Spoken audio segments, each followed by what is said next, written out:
चिपळूणमध्ये पावसाची संततधार सुरू आहे। अशात एनडीआरएफची एक टीम चिपळूणमध्ये दाखल झाली आहे। पावसाळ्यात चिपळूणमध्ये पूर परिस्थिती निर्माण होते आणि या पार्श्वभूमीवर नागरिकांच्या सुरक्षेच्या दृष्टिकोनातून एनडीआरएफची टीम या ठिकाणी दाखल झाली आहे। ऑगस्ट पर्यंत एनडीआरएफचे जवान चिपळूणमध्ये ठाण मांडून बसणार आहेत।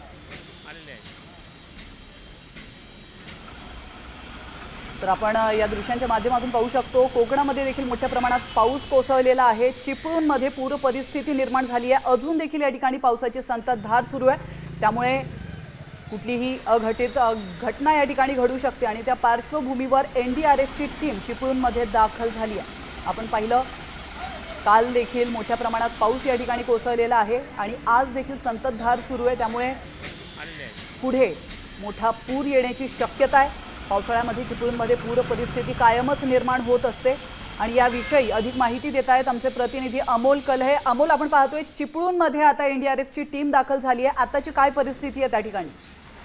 नक्कीच आज रत्नागिरी जिल्ह्याला रेड अलर्टचा इशारा देण्यात आलेला आहे। तर मुसळधार पाऊस पडेल असं हवामान खात्यानं म्हटलेलं आहे। त्यामुळं चिपळूणमध्ये एनडीआरएफची एक तुकडी जी आहे ती दाखल झालेली आहे। यामध्ये 25 जवान एनडीआरएफचे आहेत आणि ही एनडीआरएफची टीम जी आहे ती ऑगस्ट पर्यंत या चिपळूणमध्ये असणार आहे। एकंदरीत पाहिलं तर चिपळूणमध्ये मोठ्या प्रमाणात पूरजन्य परिस्थिती निर्माण होते, त्याचबरोबर खेडमध्ये देखील पूरजन्य परिस्थिती निर्माण होते। त्यामुळे एनडीआरएफची टीम ही या वेळेला लवकर या ठिकाणी चिपळूणमध्ये मागवण्यात आलेली आहे।